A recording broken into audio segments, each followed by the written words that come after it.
Hello everyone, and thank you for joining us for today's webinar, Discovering NVivo 12 Plus.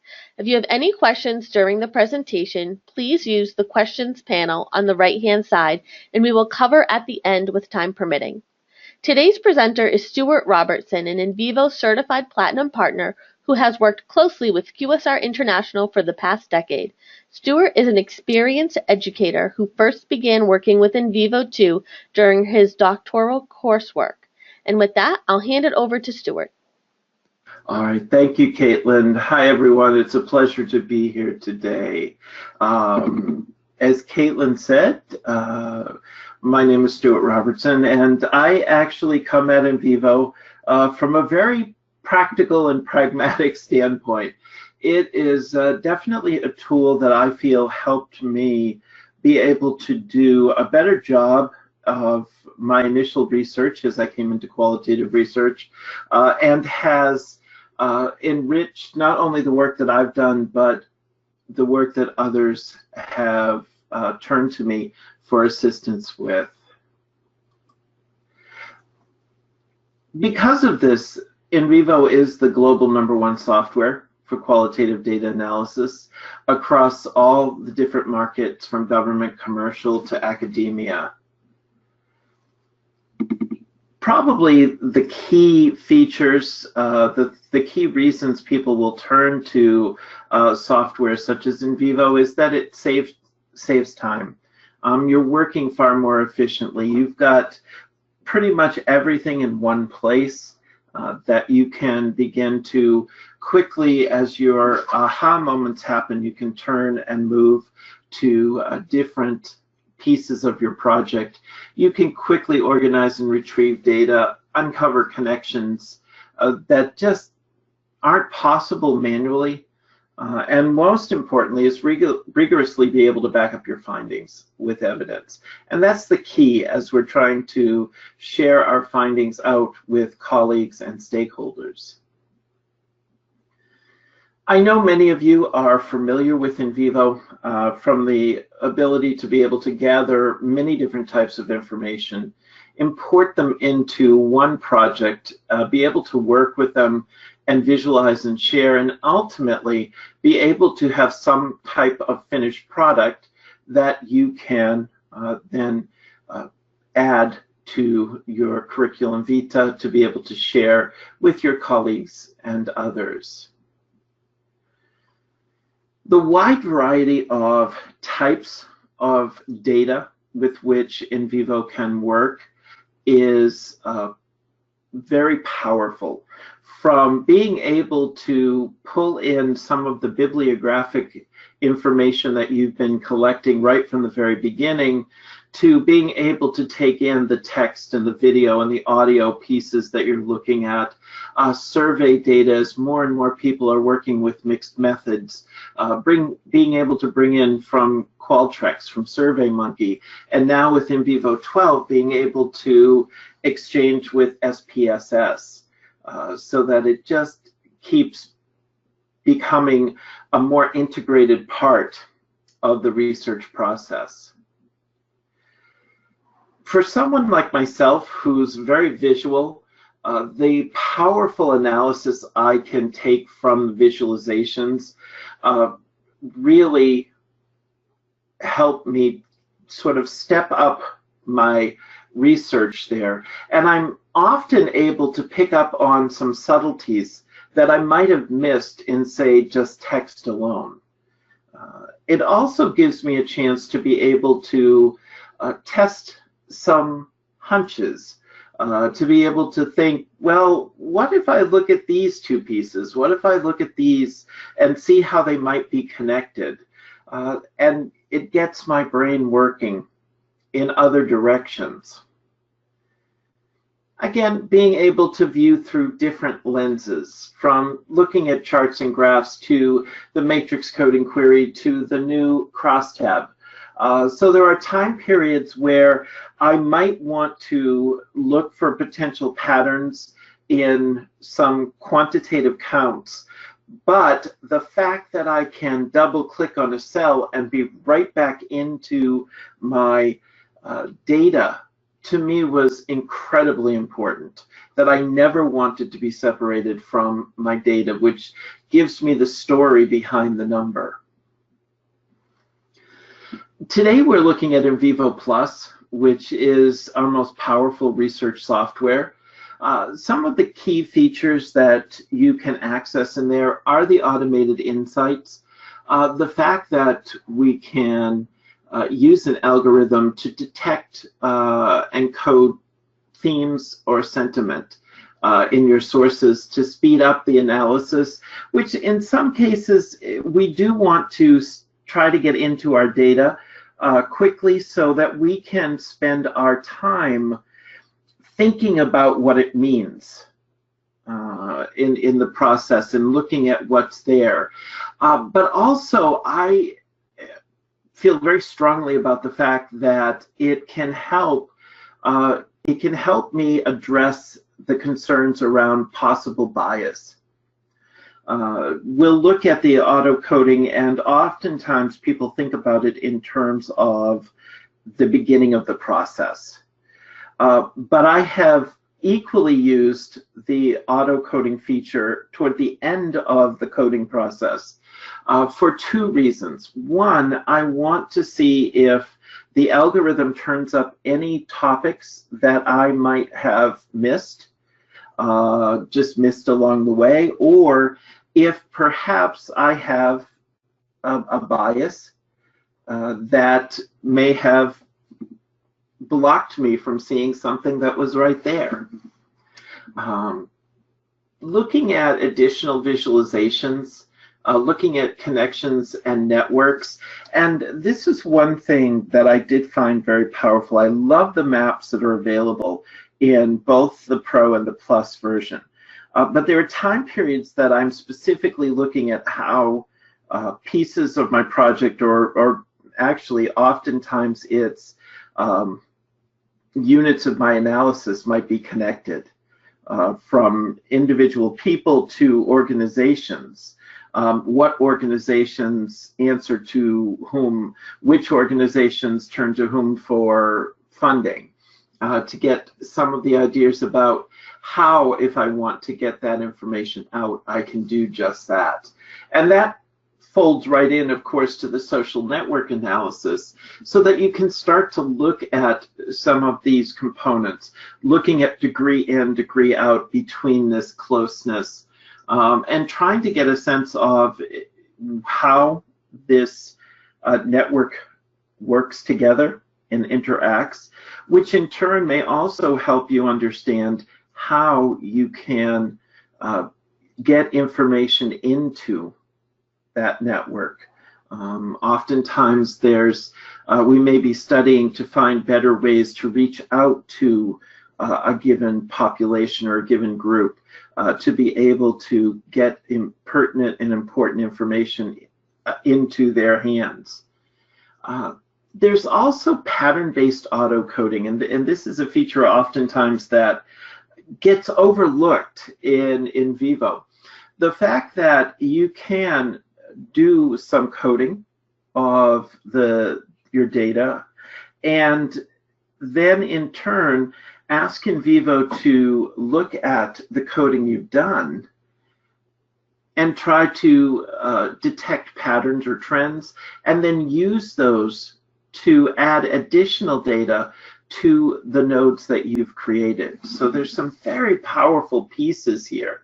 But I think the important thing to remember is these are here as tools for the researcher, not in place of the researcher.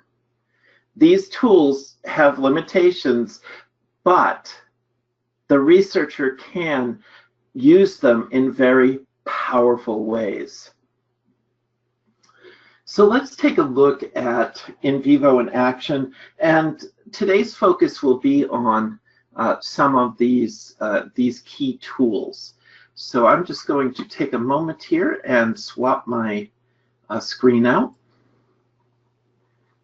And I will be, so my screen decides to change here. Actually, it's more my mouse today. There we go. So I am using NVivo Plus. which is the Windows-based version, one of two versions that are Windows-based for NVivo. Today, I'm using the sample project just to demonstrate some of the pieces of these auto-coding automated tools that can help. If I go to my data for a moment, and I'll open up my interviews,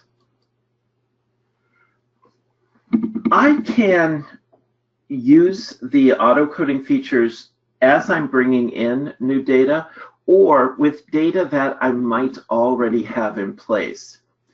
So for example, if I wanted to take some of my interviews here, maybe I don't necessarily want to focus on all of them, but perhaps a subsection of those interviews, I can select those interviews, and using the ribbon, the home-based ribbon here, I've got my auto code feature, and I can identify themes in those particular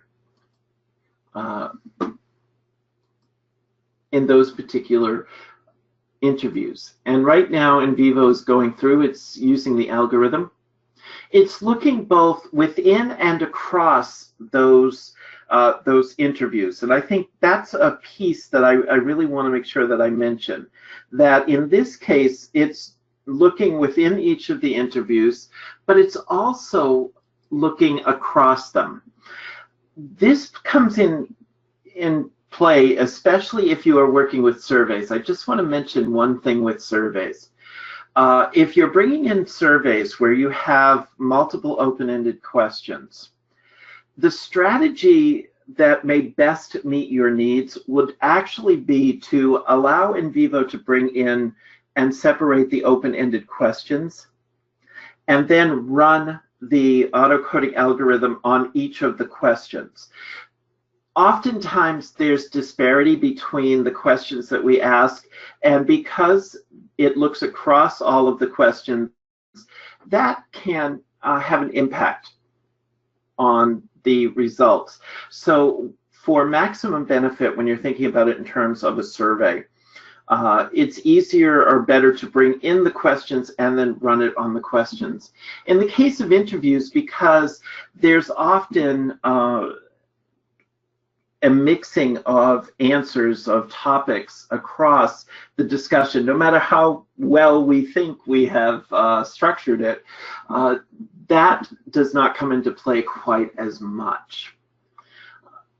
Right now, I can get a quick look at the topics that were generated, and I may find very quickly that there are some that I don't necessarily need for this particular study, and I can choose to not create those.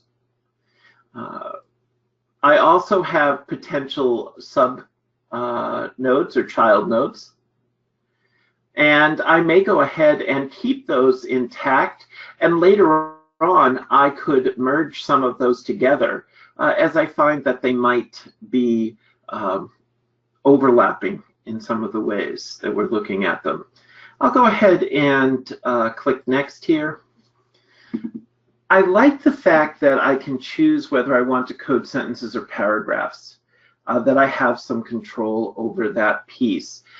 Because there are time periods where perhaps in the beginning I want to focus on a small piece to be able to do some quick review and some decision making as to what seems appropriate and what might I want to uncode.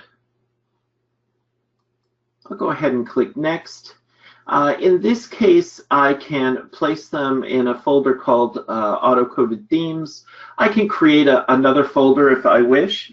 So this could be auto-coded themes from selected interviews.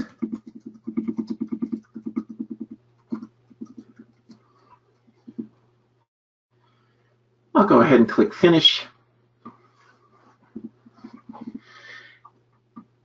And now NVivo provides me with a couple of quick views into my data.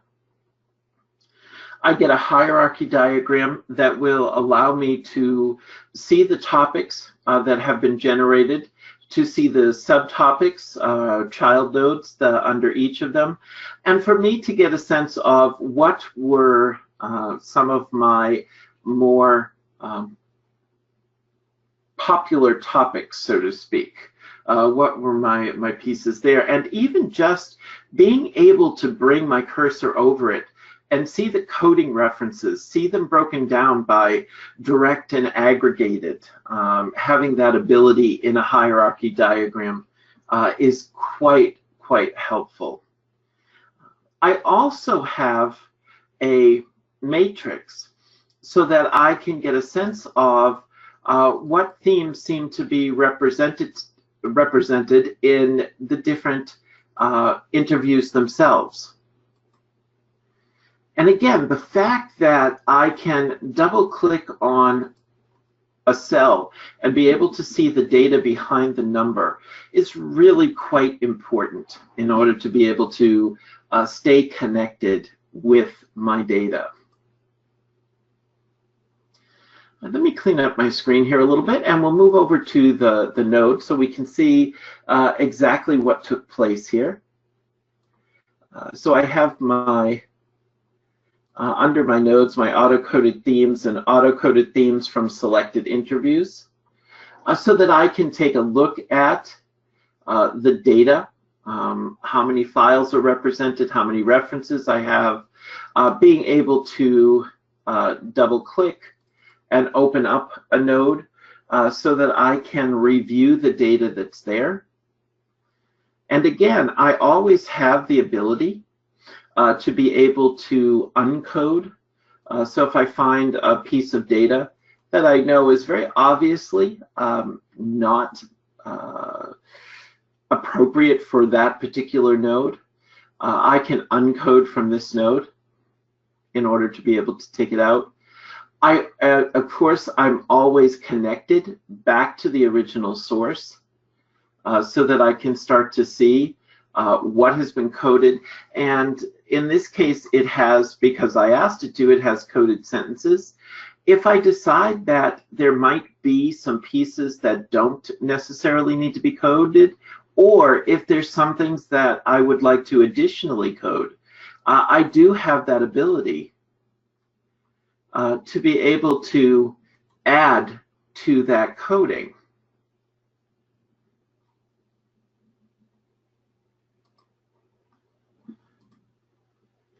So again, as the researcher, I have that ability to be able to adjust the coding to match the needs of my particular study. I also have the ability to be able to merge different topics together. And it could be at any level. So for example, I have fish houses and I have fishing, and I may review those two and decide at some point that really I can take and merge them together. I can collapse fish houses into fishing. And very quickly and very easily, I can be able to cut one node and be able to merge it into the other.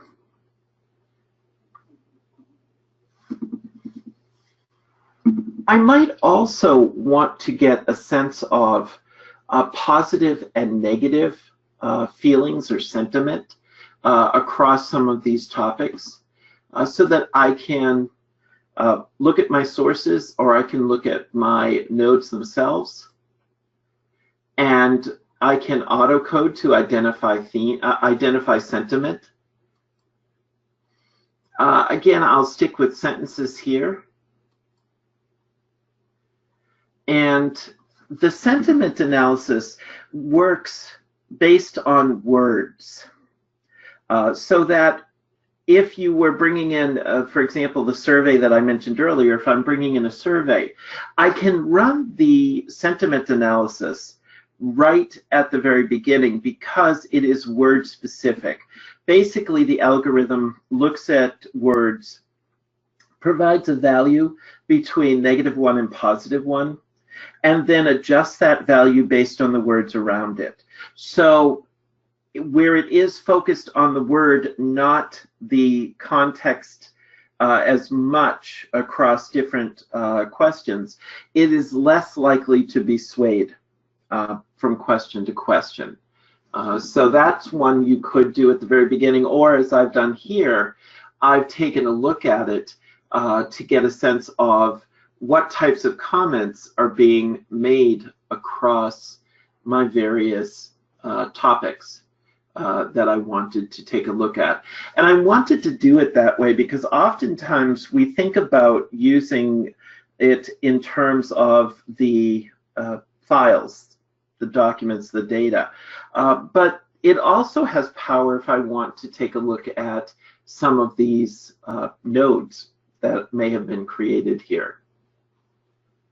And being able to take a look at those pieces so that I've got a breakdown and I can take a look at what might be potentially very positive comments or very negative comments about some of these topics.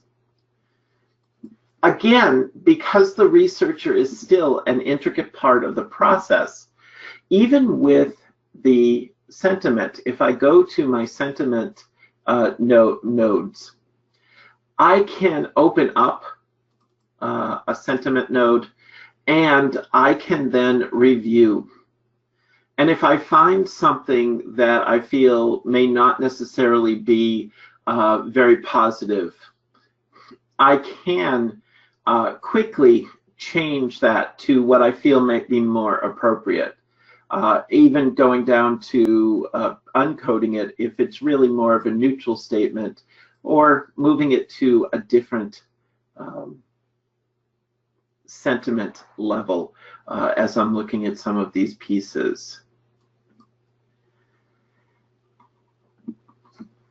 Those are two of the key things that are helpful when you're looking at Plus. The other one that was mentioned earlier was the fact that if I have created some nodes, I can also use the work that I've done to sort of seed some more coding. And in that vein, if I come back to my home menu here, and perhaps I want to, I'll choose some of my interviews. And let's say that I have coded some of my interviews. I have some that I have not looked at yet, perhaps the ones that I've just selected. I can use another one of my auto coding features, being able to use existing coding patterns. And I can go ahead and click next here. And NVivo allows me to decide if I want to use all of my nodes, if I want to keep them all included, or oftentimes there may be selected nodes that I want to take a look at. Specific nodes that I feel may lend themselves more to some of these topics. So, for example, I might be looking at real estate development, agriculture, fishing or aquaculture, jobs and cost of living, tourism. I'll just start with that sampling for right now.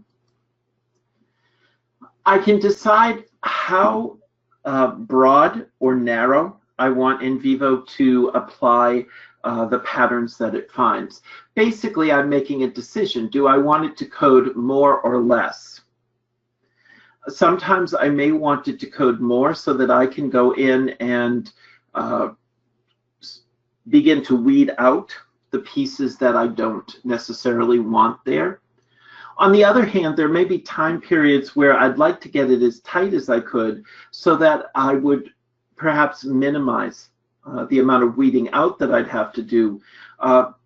And it may be a matter of I want to see if there is some evidence to support it, but I may not at that point in time necessarily need a full count of what might be in the data.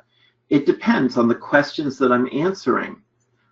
So I have that ability.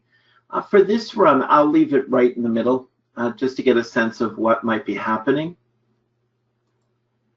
And it will be checking, first it will check the nodes that I've created, and it will review for me whether or not there were issues detected.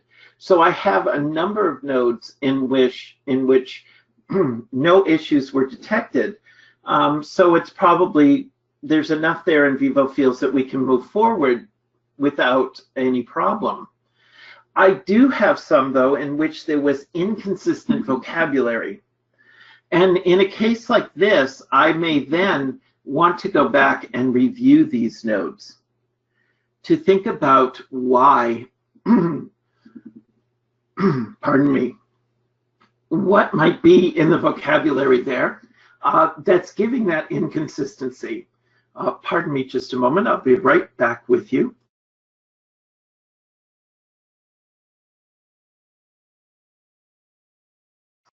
I do apologize for that. So again, I want to go back. It doesn't mean that I cannot use them. If I choose, I certainly can continue forward and be able to use those particular nodes.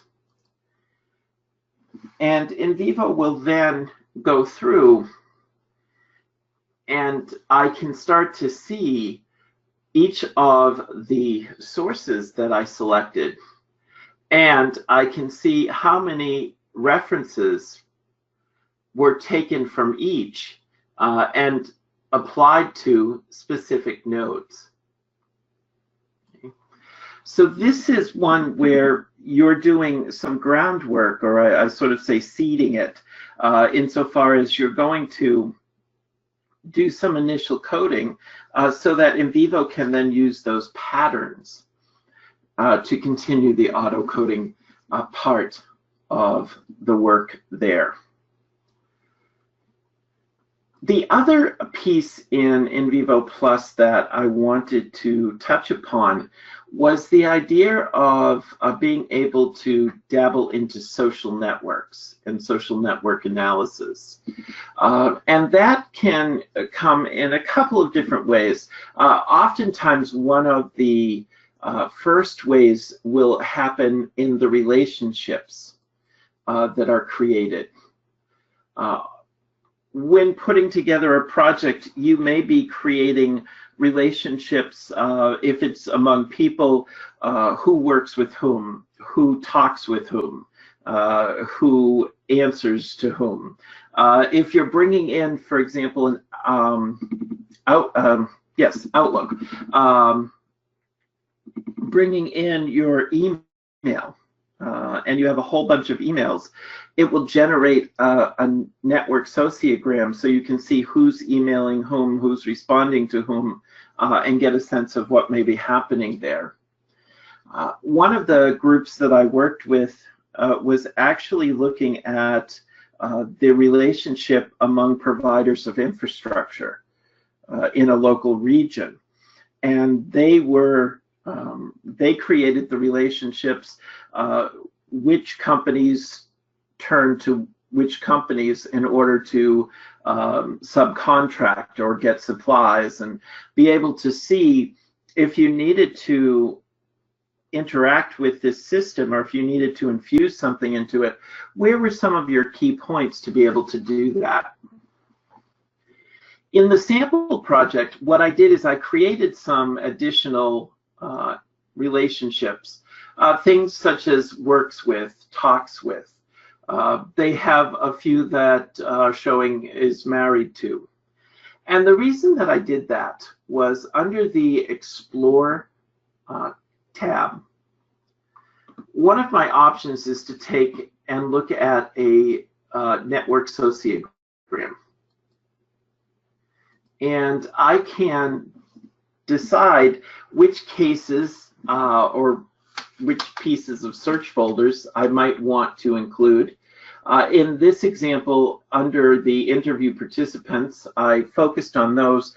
I certainly can choose them all if I wish, or there may be time periods where I may have focused on some particular people within this group as I'm looking at the pieces that are here.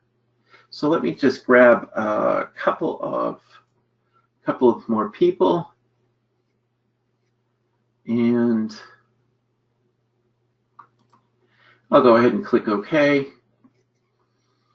And NVivo will create the network sociogram for me. I kept this one small so that we could be able to focus on some of the parts and pieces of it. I can see that poor Margaret's left out of this.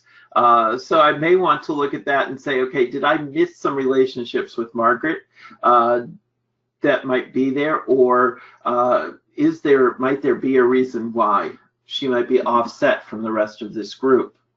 And again, I can start to see where I might have connections. So for example, Barbara may not be directly connected to Daniel, but via Maria.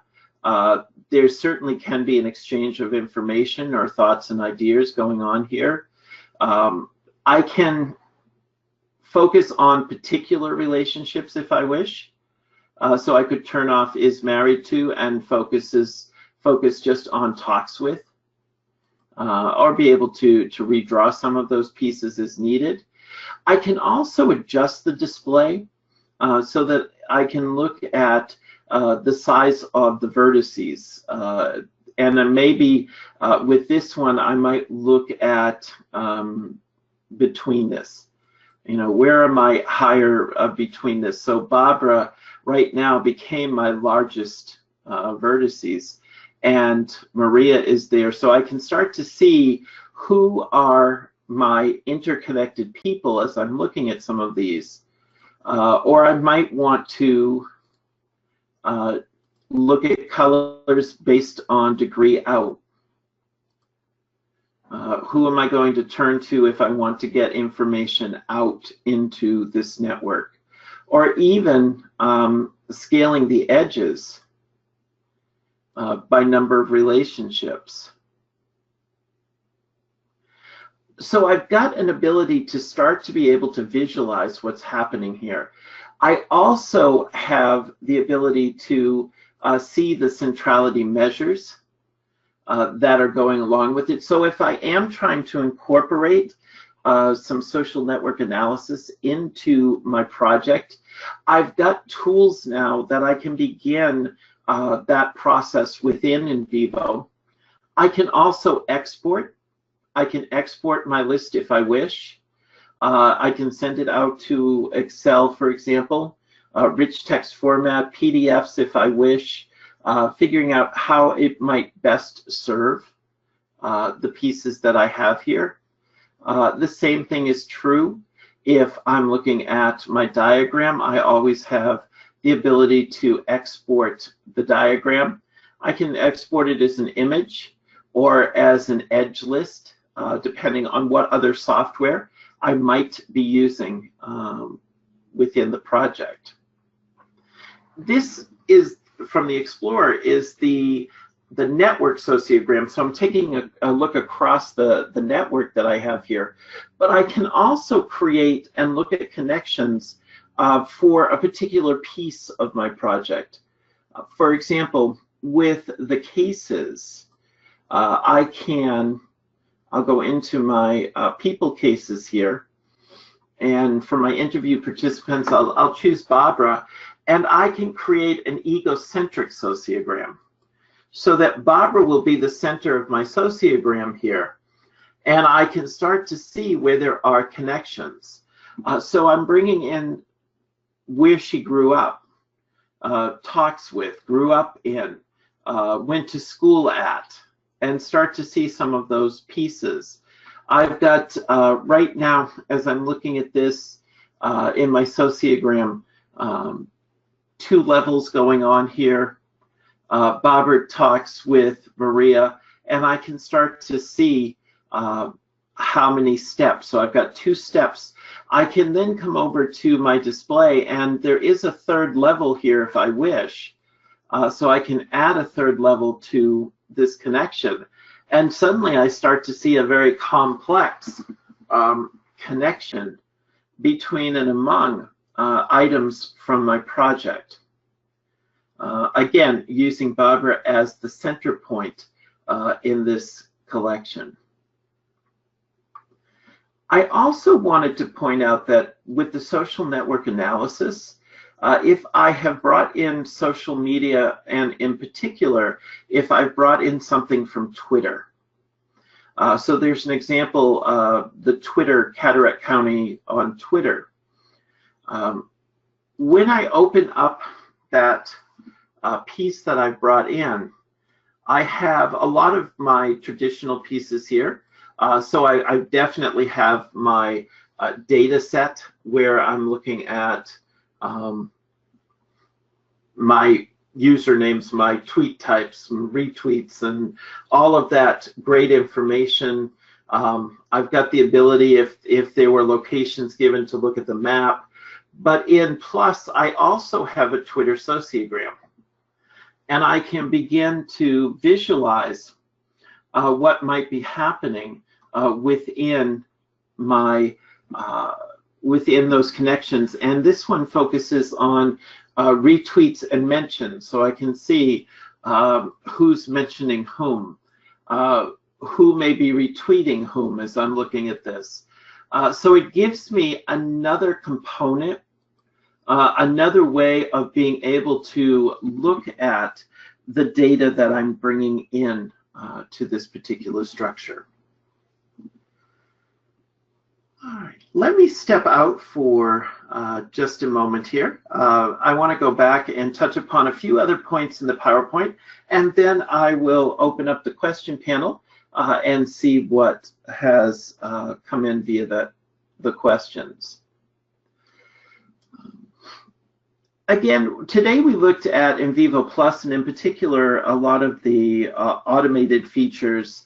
But NVivo Plus is, of course, a component of an NVivo suite, including NVivo Pro, which is Windows-based, NVivo for Mac, and NVivo for Teams, which connects in NVivo 12 Plus and Pro to manage projects centrally in real-time collaboration.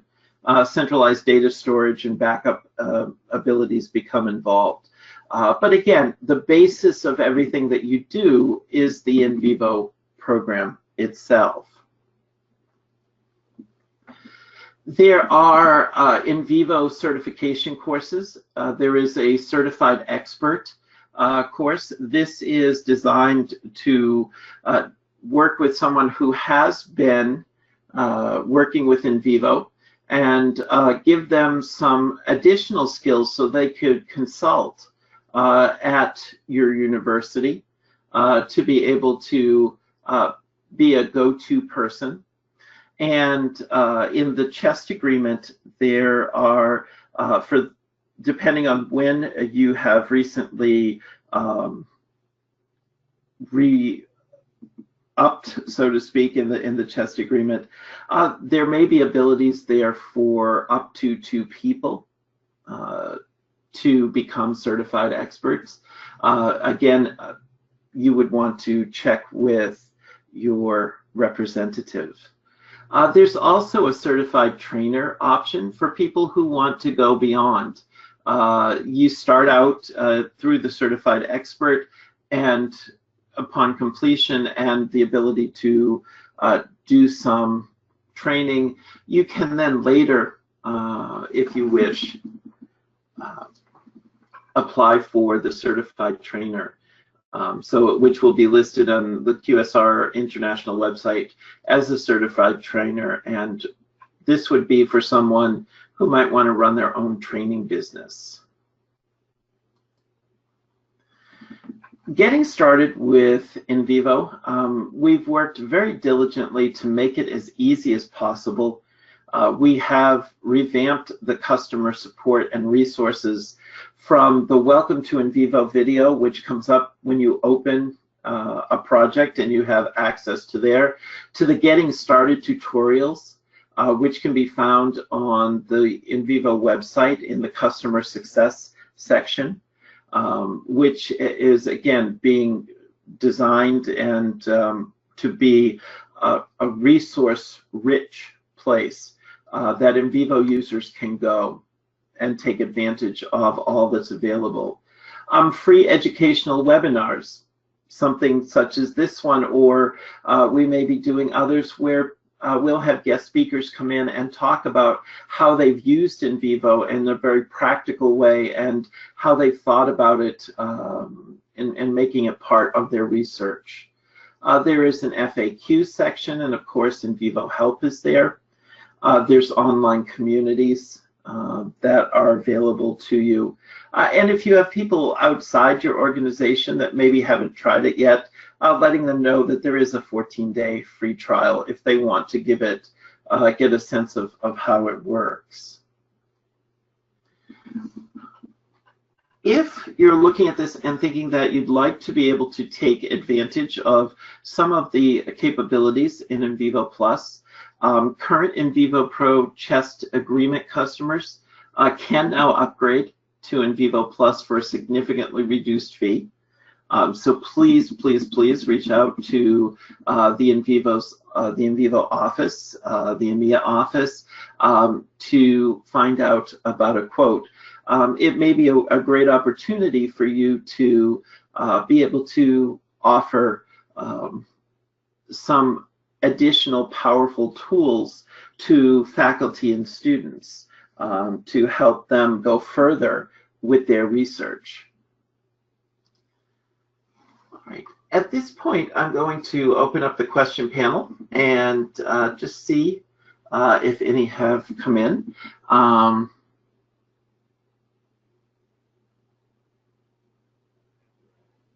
Okay, question came in about, was any of the demo 12 Pro or all 12 Plus? The overwhelming majority of it was 12 Plus.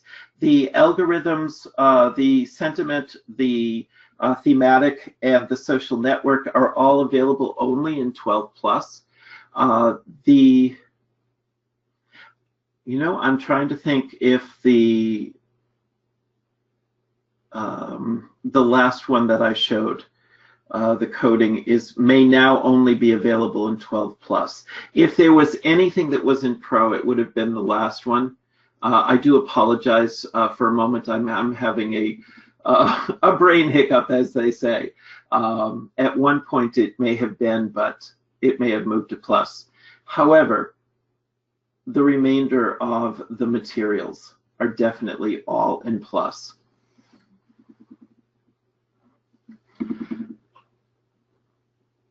Sometimes too, people do, there is a concern, and I do completely understand it, that when you're looking at qualitative analysis, the use of algorithms can be uncomfortable for some researchers, and I certainly respect that. And that's why I wanted to share too that even when I don't necessarily use it to get me started in the process, I will often turn to it toward the end of the process to be able to get a sense of, did I miss anything? I'm always amazed at how easily our bias can blind us. And I've used, I also teach in a local college, pre-practicum or pre-practice teachers. And of course, we talk about being able to observe and see, and they believe that they'll see everything. They don't realize how easily our bias can step into the way. And that's why I do like to be able to have tools such as these, to be able to give myself another way of checking for the interference of personal bias in there. Initially, early on, it was when the text search query added in synonyms. by using generated synonyms generated by someone other than myself, I felt that I was taking a step toward perhaps combating some of my personal biases to have something placed right in front of me. Now with the thematic analysis, it's even more powerful to be able to do that and be able to see those pieces as we're looking at it. So I do like to mention that. The other thing too, I do like the social network analysis because there are time periods where I do want to see the connections. And the other three maps are very good. I use the mind map, the project map, the concept map. I certainly do. But I feel like the social network mapping ability in Plus, when I am specifically focused upon that, is just a much more direct vision of what's happening.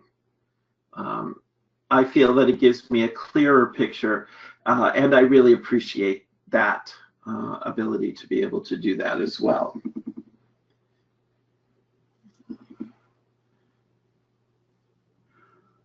All right.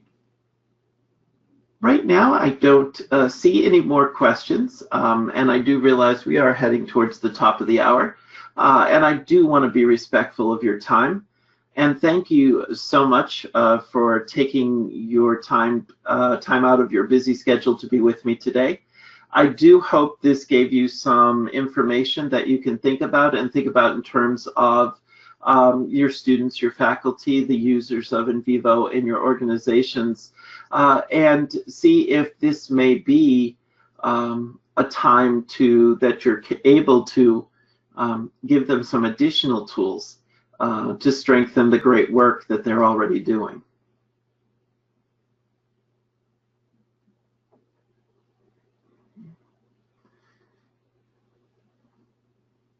So once again, and I just wanted to check in, Caitlin, is there any additional information that we need to share with them? No, there's nothing additional at this time. Thank you everyone for joining us today, and thank you, Stuart, for your presentation. You're very welcome. Take care, everyone, and bye for now.